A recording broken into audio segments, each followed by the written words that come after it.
Deu certo. Na aula de ontem, quando eu cliquei para gravar, me expulsaram. Até onde eu sei, eles estão vivos, mas assim, vida de cachorro e de vaca é curta, né? De gado é curta.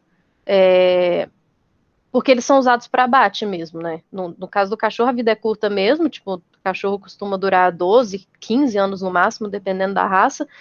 E boi e vaca serve para reprodução e para abate. Então sempre vai ser morto antes da velhice, antes de uma morte mais natural. Então, assim, provavelmente o gado já morreu. Do menino, o menino da foto, pelo menos que supostamente é o da foto, ele tá vivo, ele é adolescente, acho que ele ainda não é adulto, mas ele não é enorme, ele não é igual aquele boi.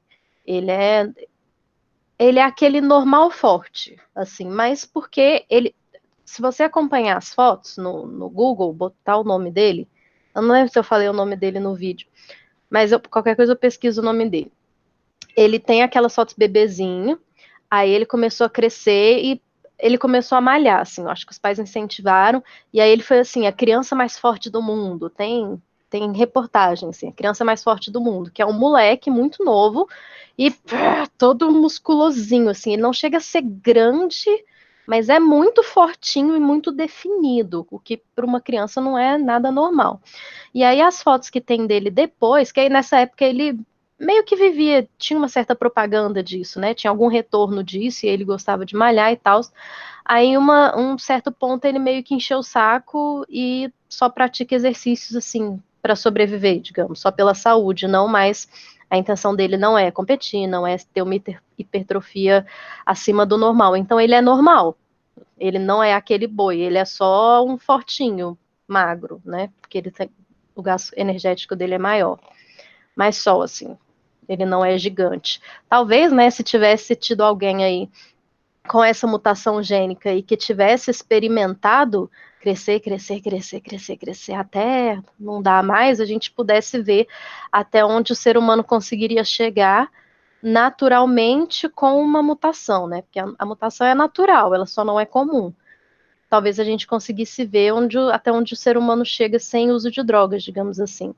Porque na maioria dos fisiculturistas, né, então aquela galera grande, bem grande mesmo, a maioria já usou, mesmo que não esteja usando naquele momento, já usou alguma coisa para ter aquilo, né, no sentido de anabólico. E aí não é natural, não é o que o ser humano alcançaria naturalmente. Então a gente não sabe assim até onde o ser humano conseguiria naturalmente, sem nada, nada, nada, nada.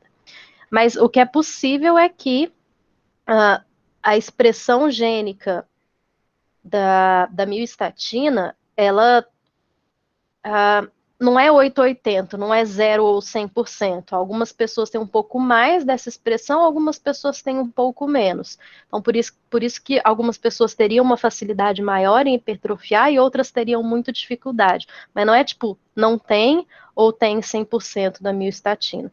E aí, o que falam é que é possível que essas pessoas que conseguem hipertrofiar muito e aí se destacam de alguma forma, seja em competição, seja só porque você vê que o cara é muito grande, que provavelmente ele tenha uma baixa expressão de miostatina e aí vem uma facilidade natural para ele hipertrofiar sem precisar de muita coisa, muito anabólico, muito suplemento, muitas coisas nesse sentido, tá?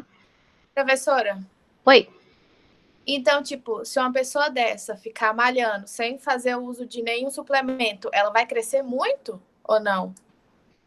Se ela não tiver a expressão de miostatina, tipo assim, ela poderia crescer infinito. Tá bom. Teoricamente, porque não tem.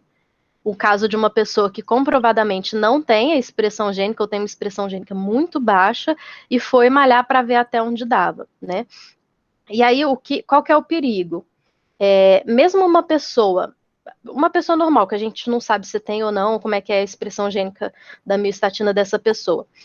Ela malha, malha, malha, malha, malha, treinamento de força, só treinamento de força, nada de aeróbio, só força, força, força, força. Já se observou que alguns atletas que fazem só força, não fazem HIIT, não fazem trabalho cardiovascular separado, tem como consequência, a hipertrofia do coração. Tem dois tipos, do ventrículo esquerdo mais especificamente. Tem dois tipos de hipertrofia do ventrículo esquerdo. Tem a excêntrica, que é a musculatura do lado de fora do coração que cresce, que fica mais grossa a parede, só que mais grossa para fora, sem diminuir o volume de sangue que cabe dentro do ventrículo esquerdo. Essa hipertrofia é benéfica, deixa o coração mais forte, ele é capaz de ejetar melhor o sangue, todo o sangue, né, ou quase todo o volume sanguíneo que estava no ventrículo esquerdo. Mas em alguns casos, se observa também que o treinamento de força, só treinamento de força, sem equilíbrio com algumas outras coisas cardiovasculares, pode causar hipertrofia concêntrica do ventrículo esquerdo. Ou seja, a parede do ventrículo esquerdo, ela começa a crescer para dentro.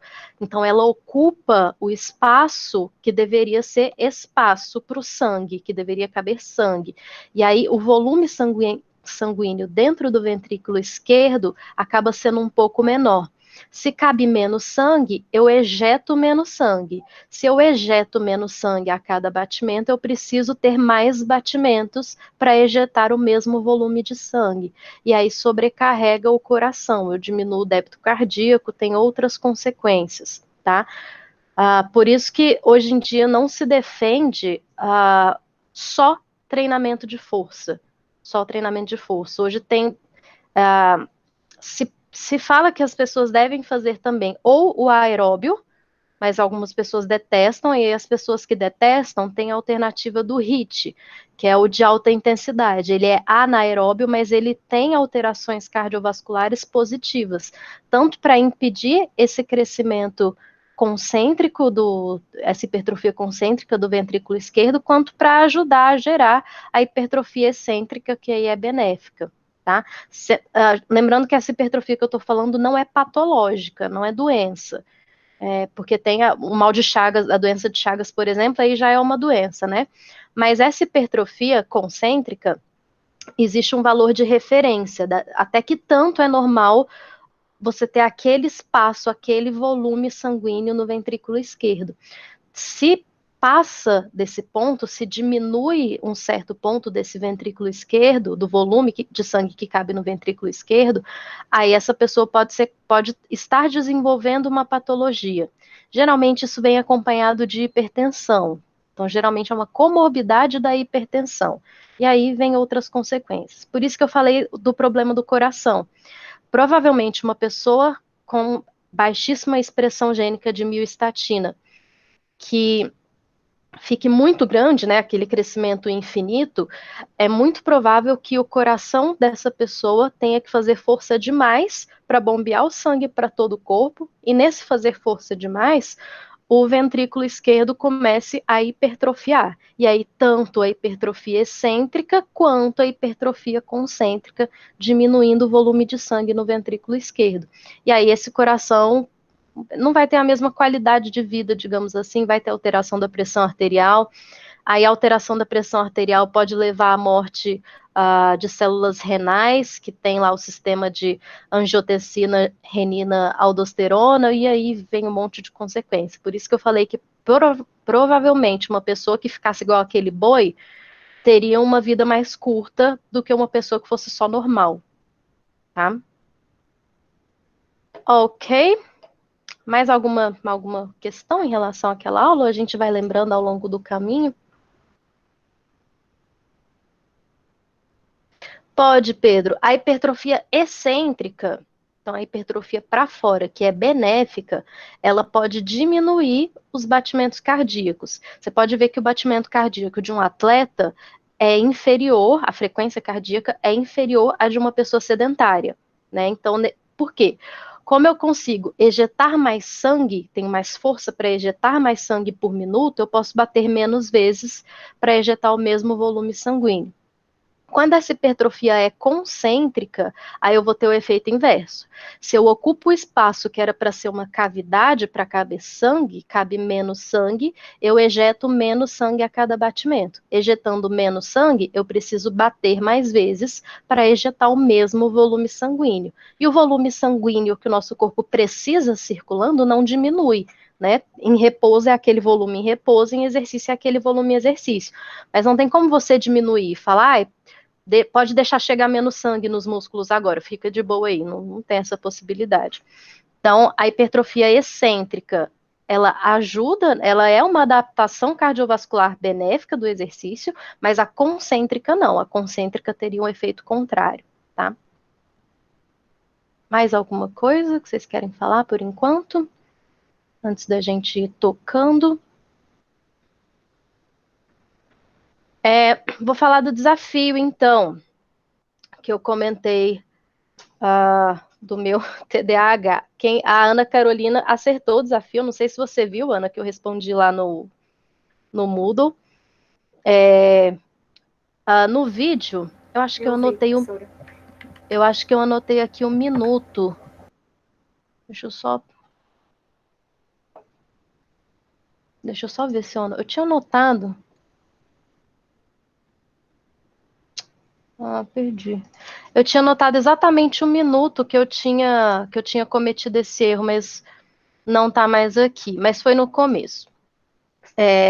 O erro que eu cometi foi, na hora que eu falei dos canais de cálcio, eu falei que a mecanotransdução aumenta a entrada de cálcio na célula e o cálcio é responsável pela ponte cruzada. Aí no vídeo eu falei porque ele chega na miosina e rearranja a biosina. Foi essa a minha confusão.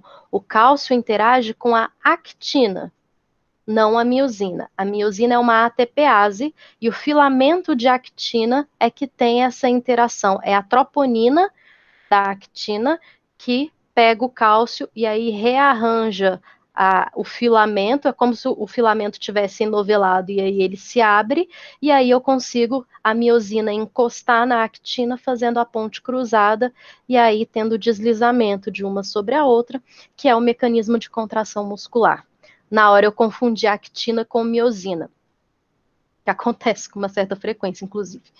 E aí, eu não sei se vocês conseguiram, vocês não vão conseguir reparar, mas quando eu tava gravando, sabe quando você dá aquela, tipo, 3 minutos e 22, obrigada, Ana. Sabe quando dá aquela parada, assim, tipo, não tenho certeza, mas aí, se eu parasse o vídeo na hora, se tivesse que gravar tudo de novo, eu desisti. Aí depois eu revi o vídeo e falei, realmente, eu confundi essas duas palavras, a actina e a miosina. Beleza, vou lançar um desafio para os meninos, então quem tiver mais atento vale ponto extra. Então foi isso. No vídeo eu confundi actina com miosina. O cálcio interage com a actina, não com a miosina. E o Thomas, ele respondeu no turno da noite, no Moodle da noite, ele percebeu uma outra coisa que eu falei também, que não foi, eu comentei lá, não sei se ele viu, não foi o que eu percebi, mas já que percebeu, valeu também. Que na hora que eu estava falando da miostatina, miostatina, e uma hora eu falei a expressão de estatina. Eu falei só estatina, e não miostatina. E tá errado porque a estatina é outra coisa, é um fármaco, é um esterol que interage com colesterol, é outra coisa. Então, em vez de falar miostatina, eu falei estatina. Esse erro nem eu tinha percebido, quem percebeu foi ele. E aí valeu também, com certeza. Beleza. Então tá. Então, mais alguma dúvida daquela aula, gente? Fale agora. A aula de hoje é mais para tirar dúvida do vídeo, né? Se tiver alguma sobre o vídeo. Aí, eu vou falar um pouquinho sobre lactato e acidose para complementar aquela aula, né? Que eu não cheguei a falar mais de lactato no vídeo. E vou falar das alterações neurocardiovasculares do exercício.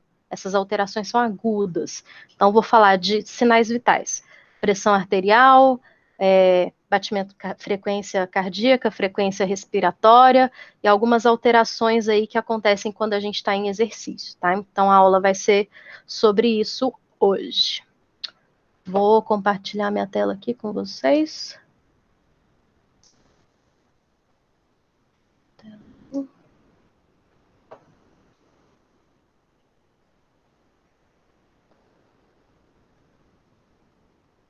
tá indo.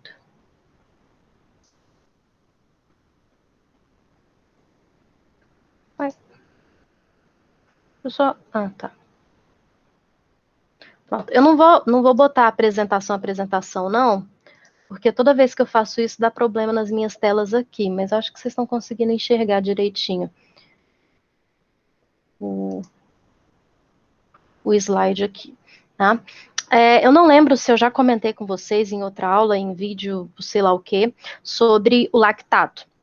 Como que o lactato estaria relacionado... O fato da gente produzir lactato quando a gente faz a fermentação, né, a respiração anaeróbia ou fora da mitocôndria, o que esse lactato é um metabólito, ou seja, um fruto do metabolismo, que ele tem algumas consequências no organismo. O lactato é um estímulo para a hipertrofia, então ele entra dentro do dano metabólico ou do mecanismo metabólico de hipertrofia. Antigamente, acreditava-se que lactato era vilão. Vilão, totalmente vilão, você tem que evitar, você tem que tomar coisas que te impedem de produzir ou que tamponam o ácido lático, que é o lactato. Hoje em dia, a gente sabe que ele está relacionado com a fadiga, de alguma forma, essa forma não é totalmente clara, mas ele está relacionado com a fadiga, porém ele também está relacionado com o estímulo metabólico à hipertrofia, tá? Primeiro, vamos lembrar que a gente tem alguns órgãos ou estruturas que produzem lactato, principalmente em exercício. A gente produz lactato o tempo todo, órgãos e músculos, mas a gente remove esse lactato com uma proporção muito eficiente também, então a gente não tem problema. Alguns órgãos e tecidos produzem mais lactato, e outros órgãos e tecidos têm uma competência muito grande de consumir lactato, então de pegar o lactato e transformar em energia em outras coisas, reaproveitar aquele nutriente, digamos assim. Então a gente tem, por exemplo, os tecidos esplênicos, e aí entra fígado, baço e um pouquinho de intestino e estômago, são grandes consumidores. O coração também é um bom consumidor de lactato. Então, eles pegam lactato e usam como substrato energético. Recicla o lactato. Eles são muito eficientes nisso. E o músculo esquelético, ele já é o contrário. Ele já é pouco eficiente em reciclar o lactato e muito eficiente em produzir lactato, por causa da forma que ele tem de produzir ATP, quando está sem oxigênio ou quando a mitocôndria já está saturada, aí vem o lactato como metabólito, como efeito do metabolismo, tá? Então, no músculo, quando a gente tem a glicólise, e eu botei lá no vídeo que a oxidação, e a glicose é uma oxidação, ela é um estímulo da hipertrofia, ela vai estimular a mTOR. Aliás, ela vai atrapalhar a mTOR, desculpa. Por que ela vai atrapalhar a mTOR? Porque a glicólise, ela estimula a AMP, ou a AMPK, K de quinase, de enzima. Quando eu estimulo a AMP inibe a mTOR. Lembrem desse mecanismo lá do vídeo. Então, por isso que a mTOR não é sempre ou o tempo todo estimulada para estimular a síntese proteica, porque ao mesmo tempo em que eu tenho coisas acontecendo para estimular a mTOR, eu tenho coisas acontecendo que inibem a mTOR. Uma dessas coisas é a glicólise, porque ela aumenta a AMPK e a AMPK inibe a mTOR. Então tá. Se eu tenho aumento da entrada de cálcio e da AMP no exercício intenso, eu tenho mais quebra de glicose do que normalmente eu tenho. Óbvio, porque eu estou precisando de mais energia nesse momento. Quando eu tenho essa quebra sobreestimulada ou superestimulada, eu vou começar a sobrecarregar a mitocôndria, que não vai conseguir usar todo aquele piruvato que vem da glicólise. Se a mitocôndria não consegue usar tudo, seja pela ausência de oxigênio, seja porque ela tem limite, ela se satura, eu vou ter que ter a outra via de produção de ATP, que é a via anaeróbia. Nesse caso, anaeróbia lática, porque tem a alática também, que é a de creatina fosfato. que vai acontecer quando eu faço a glicólise, produzo piruvato e do piruvato eu tenho a produção de lactato? Eu tenho tanto o lactato, que é um ácido, o ácido lático, assim como eu tenho a liberação de prótons, a liberação de H+. No final de saldo, eu acabo tendo um saldo muito positivo de H+. E acredita-se que o que causa a acidez metabólica seja muito mais o H+, do que o lactato em si, tá? Era isso que eu queria trazer para vocês. A gente fala, até eu falei, pela didática, que o lactato, né, a gente produz energia sem oxigênio, isso produz lactato e isso altera o pH. Sim, o lactato é um ácido, ele vai alterar o pH, mas em proporção, quem altera mais o pH vai ser essa produção aumentada de H+. Até porque o lactato ele é removido, ele é reciclado em outras coisas. O H+, fora da mitocôndria, que transformaria o H+ em água, ele vai ficar perdido ali, ele vai deixar o ambiente ácido. Aí ele precisa sofrer tamponamento, mas esse tamponamento também é limitado. Não é tão eficiente. Por isso que no fim de tudo eu tenho a alteração de pH, tá? Só para vocês verem o gráfico aqui. Esse gráfico aqui, ele mostra em preto o H+, e em transparente o lactato. Quanto que foi essa liberação em mols por minuto do músculo, de um músculo em exercício intenso, ao longo do tempo, nesse caso 12 minutos. E ele mostra que no começo a produção de lactato e H+ é muito parecida, é muito equilibrada. Mas ao longo do tempo e com o aumento da intensidade do exercício, esse exercício aqui era incremental, ou seja, aumentava a carga ou a resistência por tempo a cada 2 minutos, esse gráfico mostra que quando chega lá nos 12 minutos, a produção de H+ é quase o dobro que a produção de lactato. E o H+ é muito mais eficiente em acidificar um meio do que o lactato em si. Porque o lactato, aquela enzima desidrogenase, essa enzima aqui, desidrogenase lática, ela é uma via de mão dupla. Então, ela pega o piruvato e transforma em lactato, deixando o H+, mas ela também pode pegar o lactato e transformar em piruvato de novo. Eu espero que vocês lembrem das aulas de bioquímica que um dia vocês tiveram, que eu tenho o NAD tem um H, que é esse H+, esse próton. Quando ele passa, quando o piruvato vem passar na desidrogenase, ele pega esse H+, sai o NAD, vem o lactato. E o NAD pode fazer o contrário, ele pode vir, pegar o H+ do lactato e sair piruvato e NADH, né?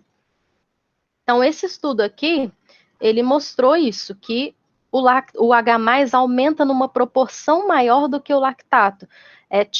Enquanto o lactato aumenta sim, o H+ aumenta mais.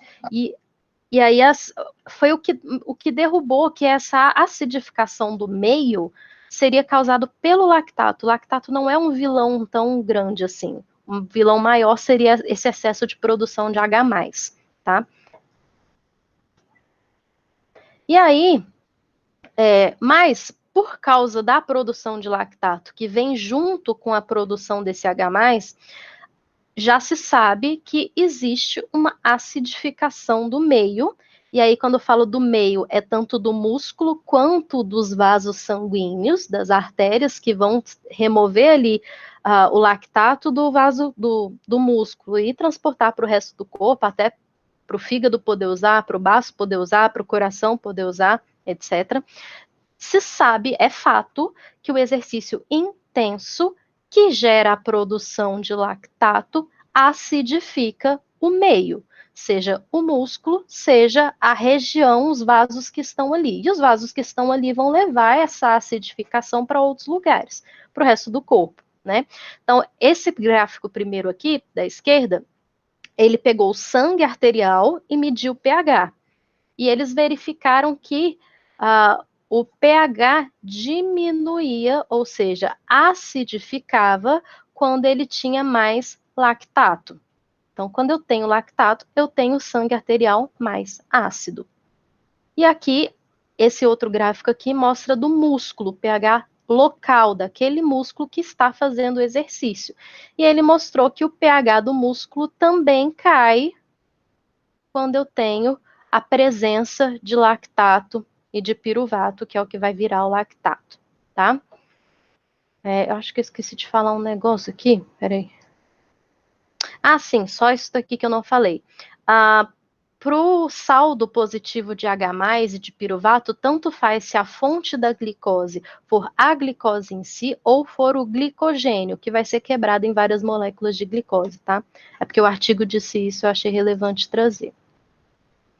Então, é fato que exercício causa a acidificação do meio, do músculo e do sangue. Claro que essa acidez é temporária. Você não vai ficar ácido e morrer ácido. Não, é temporário. Vantagem dessa acidificação causada pela hipóxia, né, o fato de você não conseguir usar oxigênio suficiente para produzir energia. Vantagem, estímulo para hipertrofia. Dano muscular, que é estímulo para hipertrofia. Desvantagem, de alguma forma, isso está ligado à fadiga. Exatamente como, não se tem certeza. Então, tem um pensamento que fala que o excesso de lactato acaba ocupando ou entupindo as fendas sinápticas, então, onde o neurônio da placa motora devia estar quase ali encostado no músculo, lembra que não existe contato físico do neurônio, existe um espaço, uma fenda. O lactato ocuparia essa fenda e quando a acetilcolina vem para causar despolarização, ela bate no lactato e vai ser ineficiente essa despolarização, então vai ter menos cálcio fazendo as pontes cruzadas, então esse músculo vai fazer menos força, ele chega no topo e aí vai caindo o desempenho. Outras linhas dizem que esse entupimento da fenda sináptica não seria possível porque é um espaço muito pequeno e que, na verdade, o que aconteceria seria que o lactato ou esse aumento de acidez dentro da célula muscular mesmo, causaria uma... qual foi a palavra? Uma dificuldade de indução do cálcio. Então, o cálcio, para ele gerar aquele efeito, a condutibilidade do cálcio diminuiria por causa do aumento da acidez da célula, dentro da célula. Qual que é o problema disso? O cálcio, ele tem que entrar na célula e chegar lá na ponte cruzada. Se eu perco essa condutibilidade, quando eu dou o choque lá do neurônio, em vez do cálcio entrar na célula, ele só leva um choque, ele fica, o que aconteceu aqui? Ele recebe uma ordem pela metade. Se eu não tenho cálcio suficiente nas pontes cruzadas, eu tenho menos eficiência no deslizamento das actinas das miosinas, no encurtamento do sarcômero, ou na quantidade de fibras que eu consigo recrutar para fazer força. E aí meu desempenho cai. E aí isso é entendido como fadiga, tá? Lembra que eu estou falando de fadiga e não de falha, que a falha também tem componente neural. Estou falando de não conseguir manter o desempenho, por algum motivo não conseguir manter o desempenho muscular e cansando, tá? Em relação à sensação de queimação, de dor, e que é um dos componentes da pessoa parar de fazer o exercício, é que a gente tem as fibras nervosas do tipo C, que são não mielinizadas, portanto, tem uma condução lenta, e elas seriam responsáveis pela percepção de dor. Elas seriam as fibras que levam a mensagem de dor para o cérebro. Se elas são estimuladas por essa acidez, seja pelo lactato, seja pelo H+, por essa alteração de pH, se elas são estimuladas, chega a mensagem de dor para o cérebro, aquela queimação, aquela coisa, e aí a pessoa vai parar de fazer o exercício. Quanto mais adaptado você é ao exercício, menor é a sua sensação de queimação, de dor, porque o seu cérebro já começa a ignorar, já começa a ficar tolerante, tipo, é de novo esse estímulo, tá bom, tá doendo. E aí ele reage menos, então você sente menos dor, E o nosso corpo também é capaz de ficar mais tolerante à hipóxia, ou mais eficiente em lidar com essa acidificação do corpo, tá? Uma das estratégias que o nosso corpo tem de adaptação é aumentar a disponibilidade de bicarbonato, tá? O bicarbonato não é bicarbonato de sódio, mas é bicarbonato. O bicarbonato é alcalino, é ele que faz o tamponamento do H+, ou do próprio lactato. Então, compensa, eu tenho um ácido, eu venho com um básico, fica equilibrado. É um sistema de tamponamento. E aí, inclusive, é uma estratégia que funciona, isso eu acho que eu comentei com vocês, de ingerir bicarbonato de sódio, porque a forma como a gente tem de pozinho para ingerir, funciona para diminuir a fadiga, essa sensação de fadiga. Lembrando que a fadiga é tanto física, né, o seu músculo perde performance, mas ela também é psicológica, tipo, tá doendo, esse foi o meu peso limite, esse é o tanto de repetição que eu consigo fazer. São as duas coisas andando juntas e são igualmente relevantes. Se o nosso psicológico achar que você só consegue aquela carga, aquele tanto de repetição, é só isso que você vai conseguir mesmo. Eu vou até mostrar um estudo sobre isso, sobre essa parte de como o cérebro manda nas coisas, ou como ele é influenciado pelo psicológico, e aí eu vou falar um pouquinho mais sobre isso, tá? Alguma dúvida por enquanto? Verdade o que? O cérebro? Eu vou mostrar um estudo no final, que é com hipnose. Alterações cardiovasculares causadas por você imaginar que está fazendo exercício. Vou falar sobre isso. Tem uns PDFs guardados aqui. Beleza. Bom, então tá. Aí a gente começa a fazer o exercício, aí a gente... tá morrendo de frio, agora eu tô com calor. Agora eu quero que vocês me respondam. Eu vou fazer uma pergunta que eu acho que eu não fiz ainda para vocês, e eu quero que vocês tentem me responder, antes de eu mostrar de eu falar sobre isso. Vamos lá. Musculação. Eu também, Tiffany, eu também. Dizem que a auto-hipnose pode ajudar nesse processo, mas eu não consigo me auto-hipnotizar, então não adianta. Eu quero que vocês me respondam. Vamos lá. O exercício, a musculação, de forma geral, é anaeróbia, certo? Certo. Então tá. Vou fazer um agachamento. Não tô correndo, tava aqui descansada, levantei devagar, não tem nada alterado, põe um pezinho nas costas, põe um pesão, para pesar mesmo, faço 2 agachamentos. Eu faço 10, vamos lá. Faço 10 agachamentos. Se alguém aqui já fez um agachamento na vida, sabe que eu vou ter alterações de sinais vitais. O que é isso?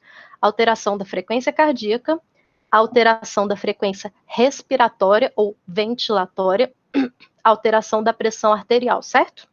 Isso acontece, a gente sente. Mesmo que não seja um exercício aeróbio, eu vou ter essas alterações de sinais vitais. Pode ser muito, pode ser menos, mas eu vou ter. Agora eu quero que vocês me respondam, por quê? Por que que quando eu faço um exercício anaeróbio, por que que fazendo agachamento eu vou ter aumento, principalmente não, essas 3 coisas andam juntas. Eu vou ter aumento de pressão arterial, de frequência cardíaca e de frequência respiratória. Fala. Professora, talvez seria pelo tamponamento do lactato, pelo bicarbonato, então, que geralmente gera CO2, né, no sangue, e isso estimula, ao mesmo tempo, a ventilação e a frequência respiratória, cardíaca. Foi uma boa resposta, mas o CO2 ele vem do ácido carbônico, do tamponamento do ácido carbônico na circulação sanguínea envolvendo a respiração. Então ele não, você acertou metade. Metade da resposta está certa.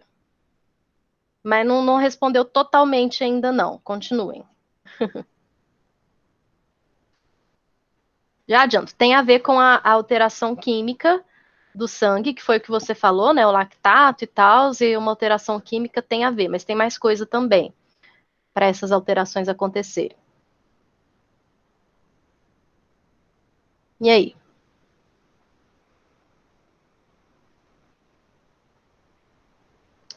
E aí, pensa. Por que que seu coração acelera quando você faz exercício anaeróbio?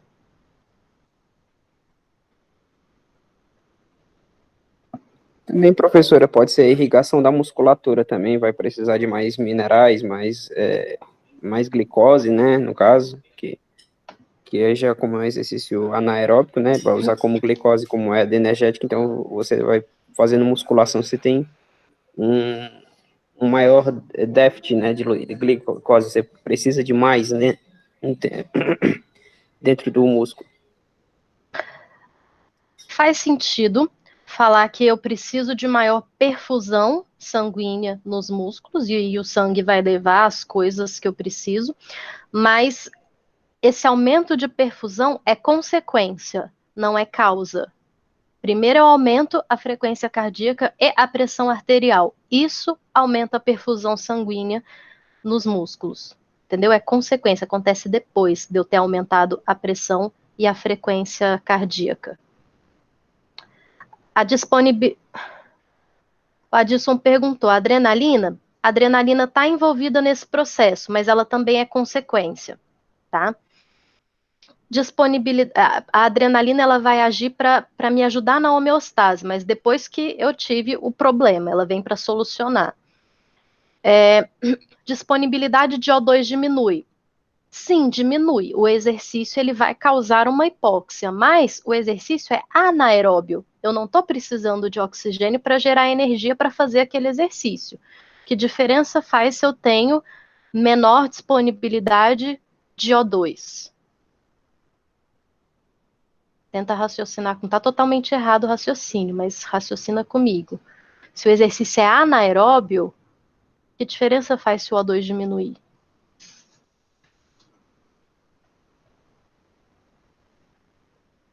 Hein?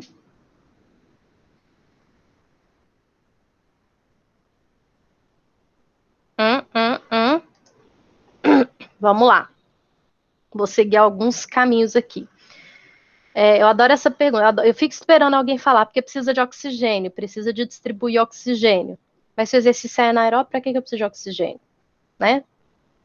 Então vamos por partes.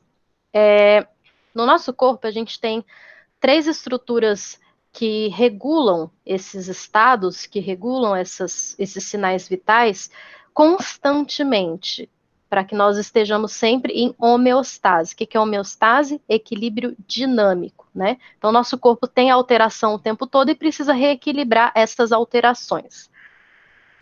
Algumas literaturas vão dizer que nós temos quimiorreceptores e mecanorreceptores. E aí eles vão dizer que dentro de mecanorreceptores nós temos os barorreceptores e os osmorreceptores. Isso. Mas eu prefiro dessa forma, que foi só uma literatura que eu achei assim, a maioria traz esses 3, químio, baro e mecanorreceptor. Eu também posso achar esses nomes como quimiorreflexo, barorreflexo e mecanorreflexo, tá? E aí esses 3 regulam sinais vitais: pressão, coração, respiração. Lembrando que esses sinais vitais são regulados de forma autônoma, né? Você não controla, é involuntário. Então vamos falar um de cada vez. Os quimiorreceptores são receptores químicos. Eles estão presentes nos seus vasos sanguíneos, mais especificamente nas artérias, e eles percebem alterações químicas do seu sangue. Qual é a principal alteração que ele percebe? Alteração de pH. Se o seu sangue, que está passando ali por aquela artéria ou arteríola, está ficando mais ácido ou está ficando mais básico, porque qualquer uma dessas alterações precisa ser tamponada, senão eu vou ter problema, eu vou morrer. Os quimiorreceptores presentes aí, eu tenho os quimiorreceptores periféricos, que são esses das arteríolas, das artérias que estão nos músculos espalhados pelo corpo, e eu tenho os centrais, que são do próprio cérebro. De qualquer forma, os quimiorreceptores estão ligados ao bulbo, aquela região do cérebro que tem o centro autônomo do coração, da frequência cardíaca e da frequência respiratória. Então, os quimiorreceptores são uma via aferente, ou seja, são nervos que aferem, percebem o ambiente, nesse caso, a alteração química do sangue, e que vai lá para o bulbo, para que o bulbo possa responder na via eferente, que efetua de alguma forma, reequilibrando essa estrutura, tá? Deixa eu ver se tem a figura aqui. Então, ó, eu tenho os quimiorreceptores espalhados pelo corpo, eu tenho no pulmão, no coração, no arco aórtico aqui, nos músculos, enfim, estão aí circulando no seu sangue. E tudo isso é ligado nos centros do seu bulbo, que estão aqui no começo, no final da sua medula, ou no começo dessa estrutura do cérebro, e essa estrutura está ligada diretamente ao seu coração, ao nó sinoatrial, e ao seu centro respiratório, aos músculos diafragma e intercostais, que são os que vão te fazer inspirar, né? E aí, se eu tenho uma alteração de pH, que veio lá do H+, que veio lá do lactato e até de outros processos metabólicos, o quimiorreceptor percebe, manda recado para o bulbo. Se eu tenho uma acidificação do meio, como que eu posso fazer para compensar? Eu uso bicarbonato. Só que o bicarbonato, ele também está relacionado com o processo de respiração. Aí, o que eu faço? Respiro mais rápido. Faço o sangue passar mais rápido pelos meus pulmões para eu jogar o gás carbônico fora e receber oxigênio. Mas você estava falando de lactato, agora você está falando de gás carbônico. O lactato não sai pelo vento. O lactato eu não vomito, eu não cuspo, ele está correndo no meu sangue. O gás carbônico, que também acidifica o sangue, eu consigo jogar ele pelos alvéolos e botar para fora na expiração. Então, eu ajudo o meu corpo a diminuir a acidez que foi provocada pelo exercício, tá? Então, os quimiorreceptores vão tentar reequilibrar o organismo dessa forma, acelerando o coração e depois aumentando a frequência respiratória, para ver se eu consigo diminuir a acidez do meu sangue, tá? Esse é só um mecanismo, calma. Tem mais. Eu tenho também os barorreceptores, receptores de pressão. Os barorreceptores eles estão presentes principalmente no arco aórtico, então assim que sai do coração, a aorta, ela faz aquela curva, nesse arco tem barorreceptores, e nos seios carotídeos, então a gente tem a aorta e as carótidas que levam o sangue para a cabeça. Então, nesses seios carotídeos, eu também tenho barorreceptores. Esses são os principais, porque são os mais próximos do coração. Mas os nossos rins também têm barorreceptores, tá? Inclusive, processos crônicos de hipertensão estão relacionados com a destruição desses barorreceptores. E aí, se o barorreceptor não funciona, o corpo não consegue reagir à alteração da pressão. Bom, o que esse barorreceptor percebe? Ele está lá na aorta, né, na saída do coração. Quando o coração bombeia, ejeta o sangue, esse sangue sai com uma pressão. Essa pressão causa um estiramento da artéria, não é? Dá para ouvir. Quer dizer, não é isso que a gente ouve, mas dá para sentir. Quando a gente põe os dedos assim em alguma artéria, dá para sentir que a artéria faz assim, né? A artéria pulsa. Então, quando a gente ejeta o sangue e estira a artéria, esse estiramento, nosso corpo sabe que ele está relacionado com a força com que eu ejeto o sangue na artéria e com o volume sanguíneo que está saindo do coração. Se eu tenho pouco volume sanguíneo, quando eu ejeto, eu faço menos pressão nas paredes das artérias. A minha pressão vai ser mais baixa.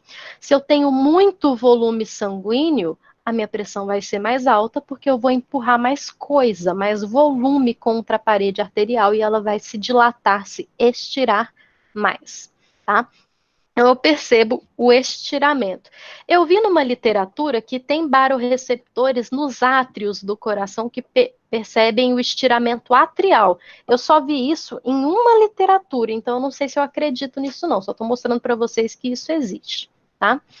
E aí, quando isso acontece, quando eu tenho essa alteração, esse estiramento das artérias, logo ali saindo do coração, essa mensagem vai para o cérebro, o baroreceptor também está ligado com o bulbo, e o bulbo tem que responder para garantir o equilíbrio, a homeostase, tá? Lembrando que a nossa pressão arterial é aferida pelos baroreceptores a cada batimento cardíaco. Então, o tempo todo, ejetou sangue, eu percebo e reajo. Ejetou sangue, o bulbo percebe e reage para manter a homeostase daquela situação. Deixa eu mostrar uma imagem aqui para vocês. Vou botar ela um pouco maior. Para explicar um pouquinho melhor esse processo. Ai, não era essa imagem, peraí.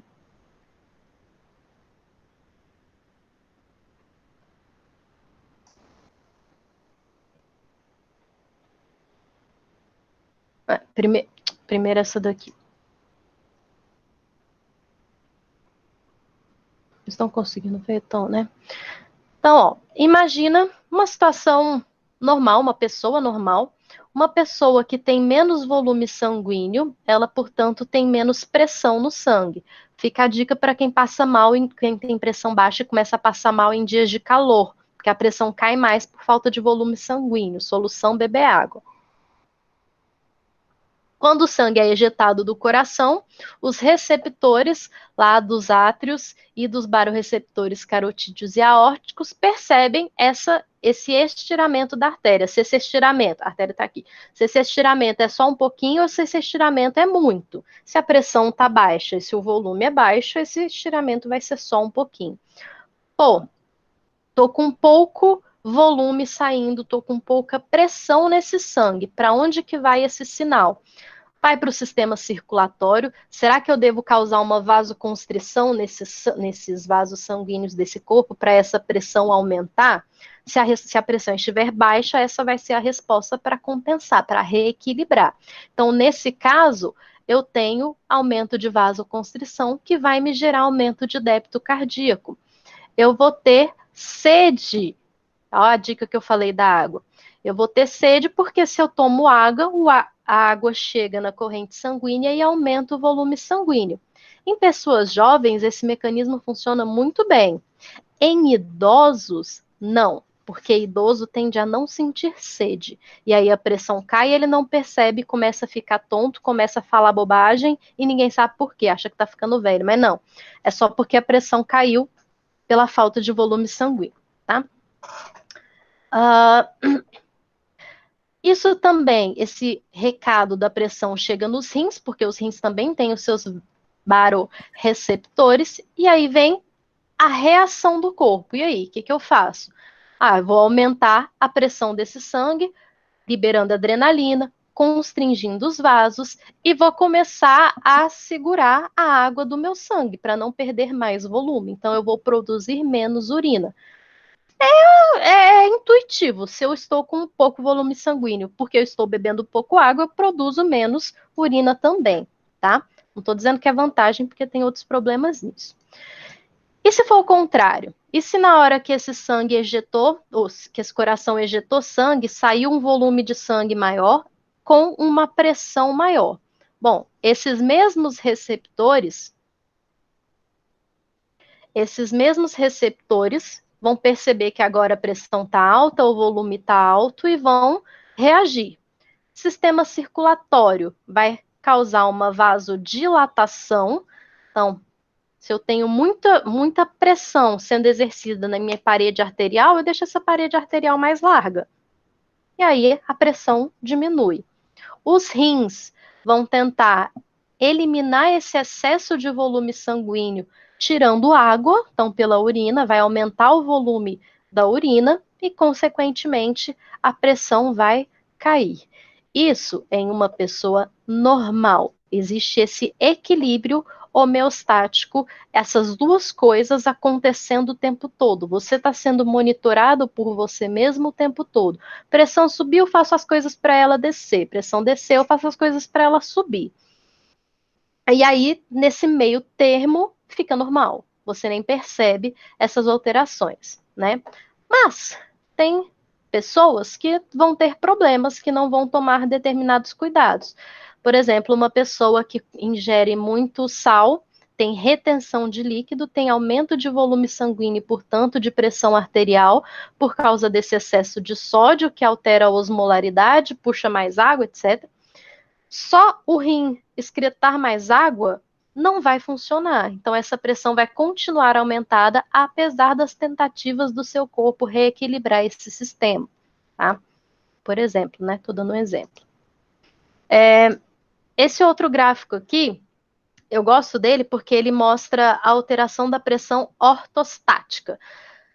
Sabe quando a gente está deitado, levanta muito rápido, e isso é pior em quem tem pressão baixa, e aí dá aquela leseira, a vista escurece, e precisa de alguns segundos ali para se recompor? Então, essa alteração da pressão ortostática vai acontecer com esse mecanismo também. Então, você estava deitado, logo, seu coração não precisava fazer muita força para empurrar o seu sangue para o seu corpo inteiro, porque a gravidade não estava contra você, sua cabeça, que precisa de muito sangue, não estava contra a gravidade. E aí você ficou de pé, de uma vez. E aí existiu a necessidade de compensar esse volume sanguíneo para as partes acima do coração. Consequência, como seu corpo não estava prevendo, a sua pressão cai. Falta sangue, principalmente na região da cabeça. Diminui o volume sanguíneo da cabeça. Isso é bem rápido, né? Ai, meu Deus, a pressão caiu. Isso vai disparar os baroreceptores lá no seio carotídeo, no arco aórtico. De repente, meu coração bateu e saiu menos sangue numa pressão menor do que deveria. O que vai acontecer? Lá no bulbo, o centro cardiovascular vai agir. Ai, meu Deus, o que eu faço com essa pressão baixa? Como que eu regulo a pressão baixa? Eu aumento a atividade simpática, que vai ser a adrenalina, vai ser a constrição dos vasos, diminuo a atividade parasimpática, justamente para equilibrar essas coisas.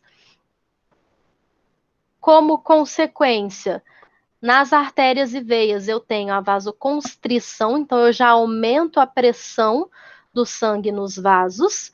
O meu nó sinoatrial vai ter sido inibido, então eu aumento a frequência cardíaca justamente pela atividade simpática aqui.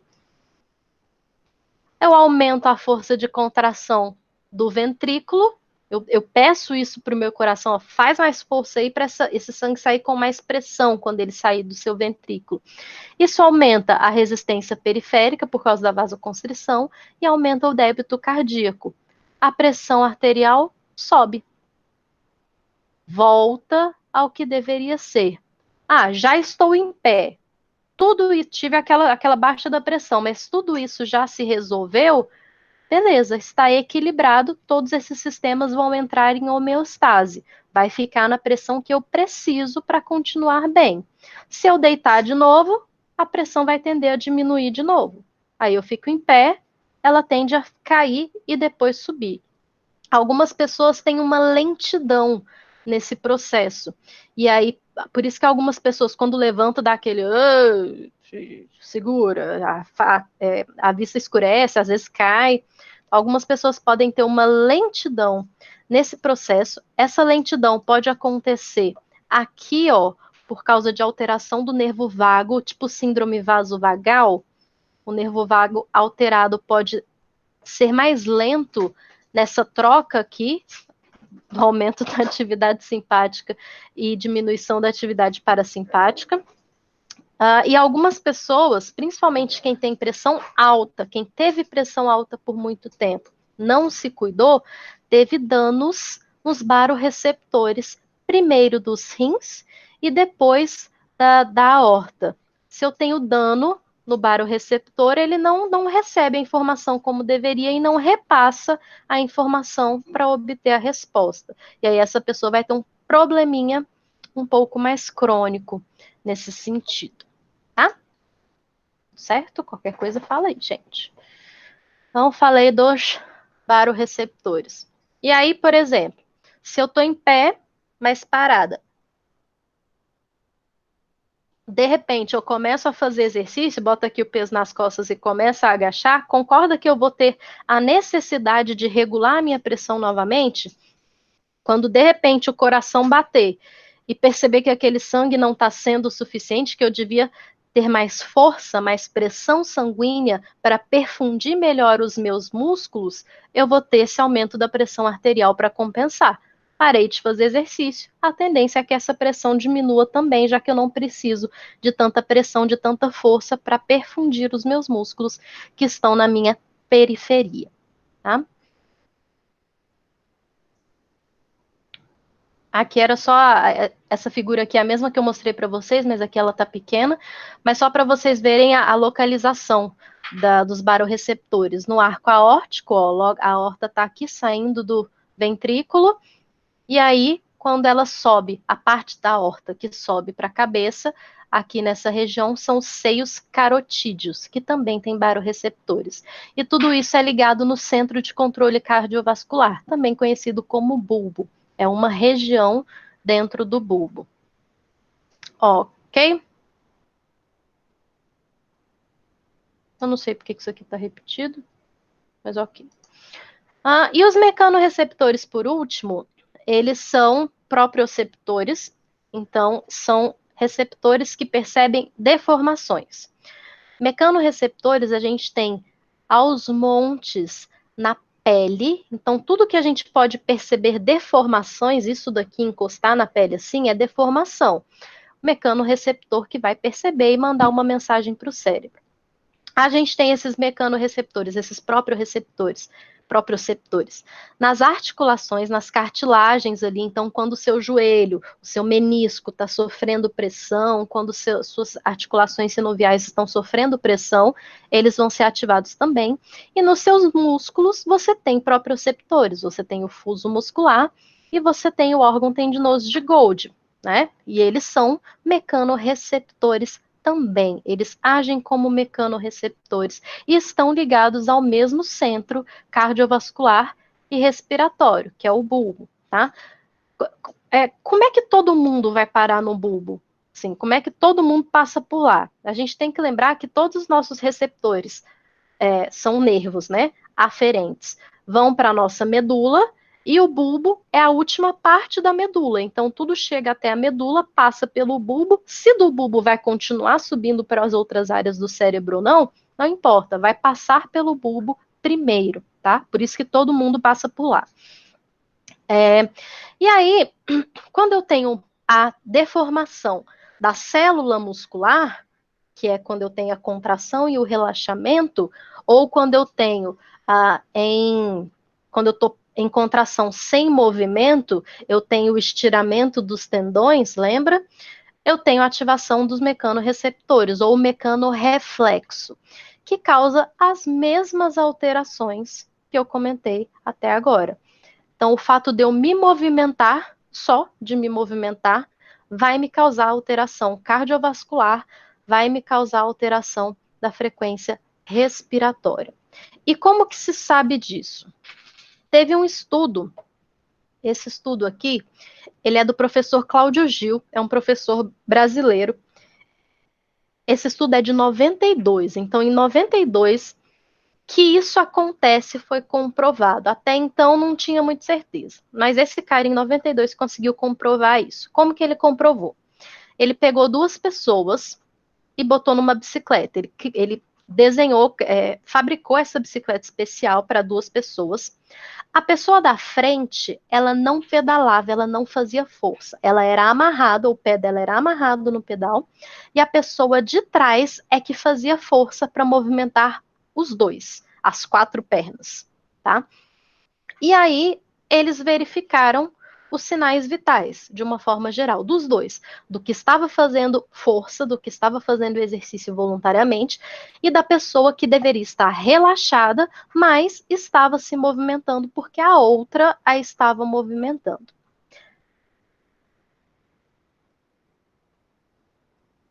Ô, meu filho, depois de um mestrado, se você não aprender inglês, como dizia um professor meu, enfia o chifre no chão e sai arando. Porque não tinha escolha, não. Quando seu professor fala assim, eu preciso de 10 artigos, e lê esses 10 artigos aqui, resume para mim, todos em inglês, você faz o que? Aprende, né? Então, como que eles fizeram para garantir... Cadê o desenho, cacete? Então, como que eles fizeram para garantir que a pessoa da frente, que deveria estar relaxada, não estava contraindo seus músculos e, de alguma forma, ajudando a pedalar? Eles monitoraram por eletromiografia. Então, a pessoa de trás, que estava fazendo força, esse era o desenho eletromiográfico dela, ou seja, tinha energia elétrica chegando no músculo e causando a contração.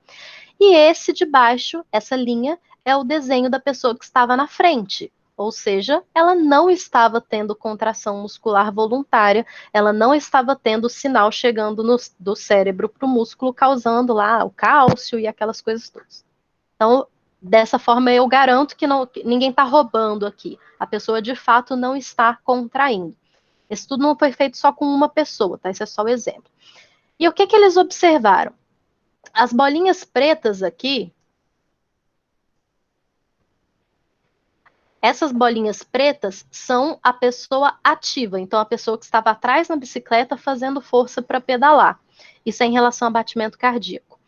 E as bolinhas brancas são a pessoa que não estava fazendo força, tá? O que aconteceu? Quando todo mundo estava descansando, batimento cardíaco lá embaixo, mais ou menos no que seria o repouso da pessoa. Quando o de trás começou a fazer força, começou a pedalar, a frequência cardíaca dos dois aumentou. Dos dois. Porque, diabos, se eu não estou contraindo a minha musculatura, a minha pressão, a minha frequência cardíaca está aumentando. O que explica isso? É o mecanorreflexo. Você não está contraindo voluntariamente, mas você está movimentando. As suas articulações estão sofrendo pressão. Os seus músculos estão fazendo isso daqui, senão eu não consigo flexionar e estender membros. Então você está tendo algum reflexo não voluntário que está gerando alteração de sinais vitais. E aí eles chamaram esse reflexo de mecanorreflexo. Até então não existia o nome, sabia-se mais ou menos o fenômeno, mas não tinham comprovado dessa forma, tá? Então, essa foi a comprovação, digamos assim, do mecanorreflexo. Aí, o que eu falei do poder do cérebro e que eu ia mostrar para vocês foi esse estudo aqui. Eles pegaram pessoas. Existem pessoas. Deixa eu só ver um negócio aqui, peraí. Não, tá certo, é o último slide. Existem pessoas altamente hipnotizáveis ou sugestionáveis. Existem pessoas que não vão ser hipnotizadas. Existem esses dois tipos de pessoa. E aí eles pegaram pessoas altamente hipnotizáveis e que não eram hipnotizadas. Pegaram essas pessoas e fizeram elas fazerem um exercício e imaginar que estavam fazendo o exercício. Qual era o exercício? Era o jamar, a preensão palmar, sabe? Segurar o jamar lá e ficar fazendo força o máximo que dava. E ver as consequências desse exercício. Deixa eu ver se aqui tem o... Era por 30 segundos esse exercício. E aí tá, eles pegaram as pessoas, hipnotizaram, tentaram hipnotizar todo mundo. Algumas foram hipnotizadas, outras não, mas tudo bem, a gente tentou hipnotizar todo mundo. Agora vem todo mundo e faz a medição da preensão palmar. Todo mundo fez. E aí, o que aconteceu com todo mundo que fez?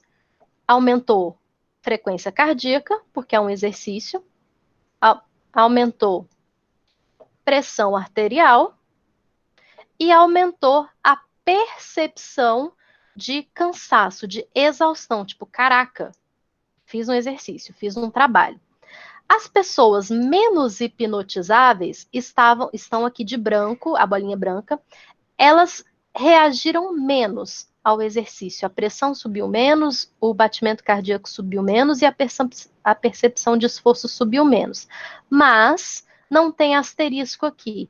Então, não é uma diferença significativa entre os grupos. Eu não posso falar que teve uma diferença, porque ela não é significativa, tá?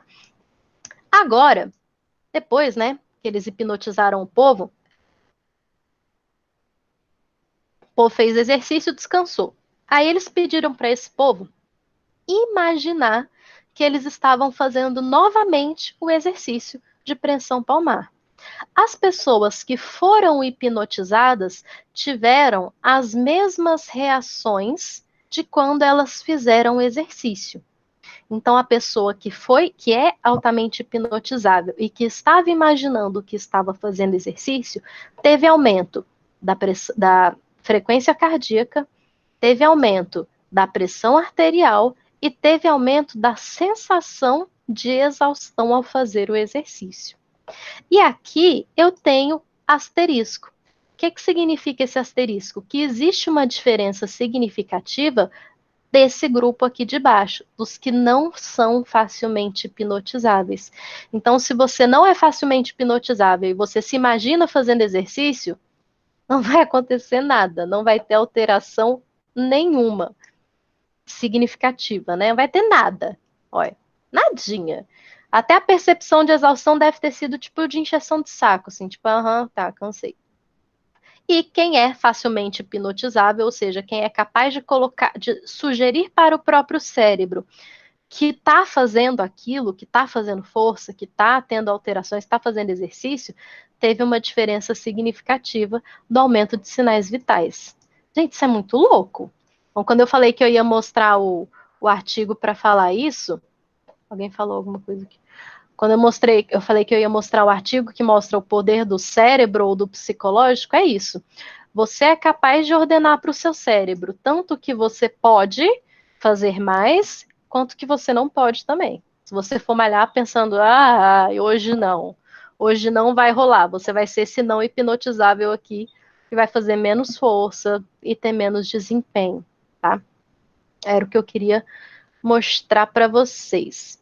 E aí, só para a gente raciocinar e ligar os pontos, né? Vou voltar para a pergunta. Por que que quando eu faço um exercício anaeróbio, então que, portanto, não me exige aumento de oxigênio, eu tenho alterações de sinais vitais? Eu tenho alteração de frequência cardíaca, respiratória e alteração de pressão arterial. Tentem falar ou escrever aí para mim, resumindo.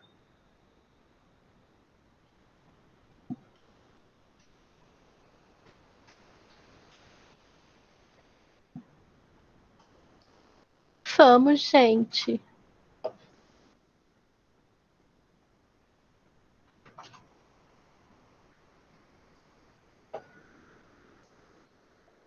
Não? Natinha.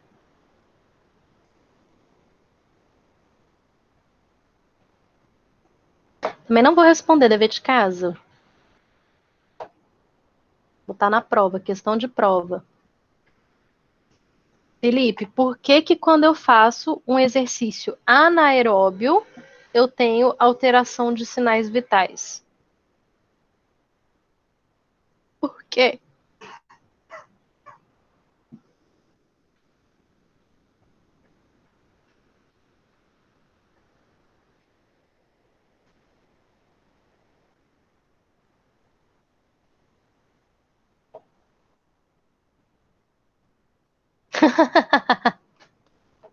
Seus palhaços, vou botar essa questão. Isso é questão de prova. Questão de prova. Vou pensar em uma atividade aqui para vocês me responderem, assim, então, algumas situações, problema para a gente exercitar, tá? E aí eu discuto com vocês. Aproveito e já passo uma atividadezinha valendo um ponto. Já que a gente tem mais ponto de atividade do que de prova. Por falar nisso, falar em prova, Deus. Por falar em prova, nós pretendemos corrigir a avaliação de vocês juntos, os professores, nós três, juntos com vocês, para discutir as questões, e aí cada professor falar da sua parte. Por isso que a gente não está dando a devolutiva ainda, e também porque a gente não terminou de corrigir tudo, porque cacete, é muita prova, é muita questão dissertativa. Algumas coisas que eu já gostaria de falar para vocês antes da gente corrigir. Peraí que eu escrevi aqui para não esquecer.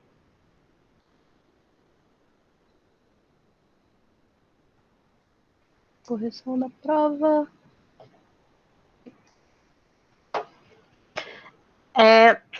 Muito cuidado, gente, vocês precisam exercitar interpretação de texto e responder o que foi perguntado. Aconteceu muito de falar e não responder nada, sabe? Fala e não responde nada. Tipo assim, eu não sei quem que foi, que eu nem lembro mais, é muito aluno, mas tipo assim, qual que é a postura adequada para a corrida? A postura adequada é uma postura boa. O que é uma postura boa? O que é cabeça, tronco, membros, quadril, joelho, tornozelo? Responde a pergunta como se você estivesse tendo que explicar para alguém que sabe menos que você, e não que vai entender porque já teve aquele conteúdo, entendeu? Tenta...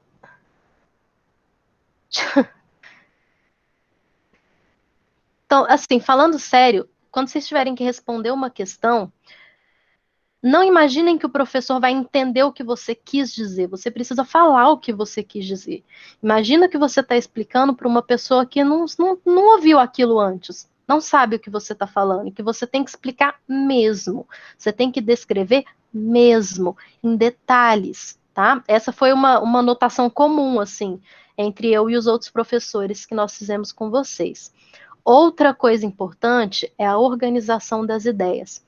Às vezes vem, né, a pergunta é complexa e às vezes vem tudo da resposta na nossa cabeça de uma vez, a gente não sabe por onde começar, por onde terminar, e aí às vezes a gente deixa a questão pela metade, responde só metade, se perde no meio do caminho, ou então fala uma coisa aqui, aí volta e vai, organiza, uma coisa de cada vez. Se você vai falar de uma postura, por exemplo, separa o corpo, cabeça, tronco, membros, ou separa a sequência, né? Específico da minha prova. Eu pedi para vocês montarem uma sessão de treino lá para adequar a pessoa, o problema que a pessoa tinha lá em um tipo de prova. Aí fala assim, tem que fazer exercício para fortalecer. Gente, é uma sessão de treino. É como se você fosse o personal daquela pessoa. Se chega uma pessoa para você e fala, cara, eu tô com problema, eu nado e eu tô com dor no ombro, a minha postura não tá legal, eu tô correndo e tô com esse tipo de dor por causa disso. O que eu faço? Né? Tô te contratando. O que eu faço? Se você fala para essa pessoa, você tem que fortalecer essas coisas aí, fortalece umas coisas aí, alonga umas coisas aí vai dar certo. Eu não vou te pagar para isso. E quando a gente te pergunta isso, é realmente para saber se você sabe e para você identificar o que você não sabe, para que a gente possa acertar os pontos, para que você não saia sabendo pela metade, sem saber o porquê das coisas, sem saber explicar as coisas, tá? E outra coisa que eu peguei alguns alunos, e eu sei que eu vou pegar mais alunos, porque eu não corrigi todas as provas ainda, é em relação à referência e citação. Tá? Vocês estão fazendo TCC. Seja um, seja dois, seja para formar ou quase formar. Gente, referência não é copiar a conclusão inteira de um artigo e botar o nome do artigo embaixo e falar que isso é citação. A citação é o que você entendeu a partir do que você leu daquele fulano, entendeu?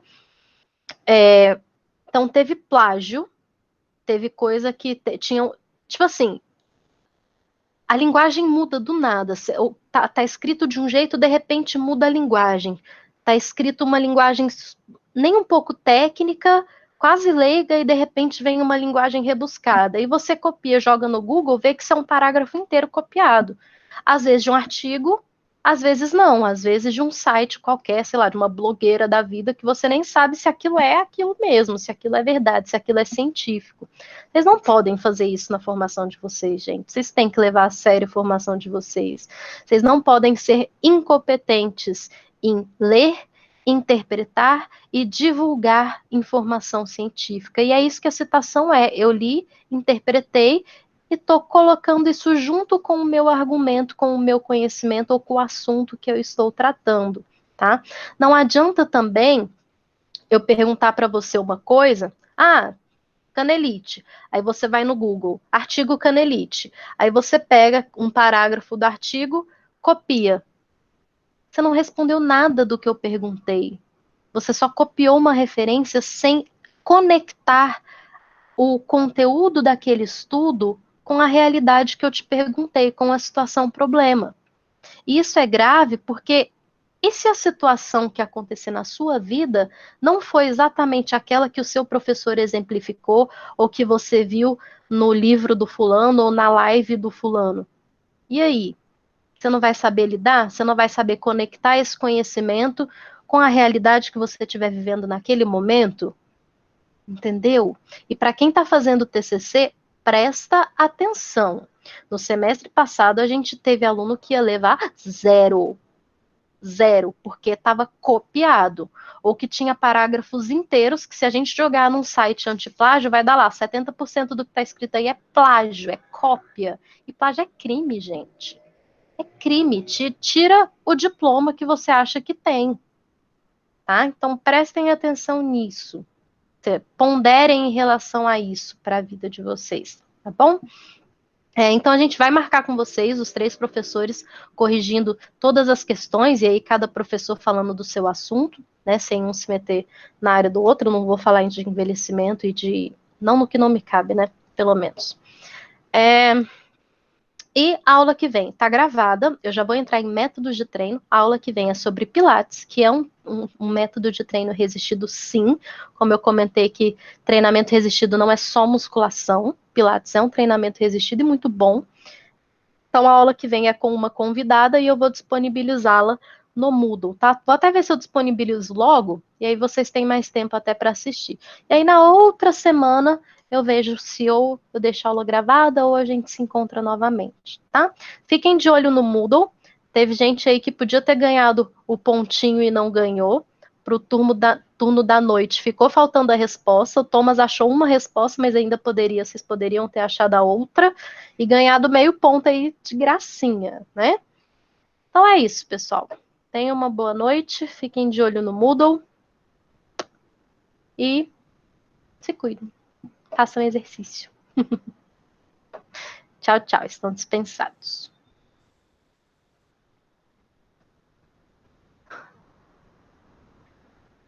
Quem chegou agora? Vou parar a gravação.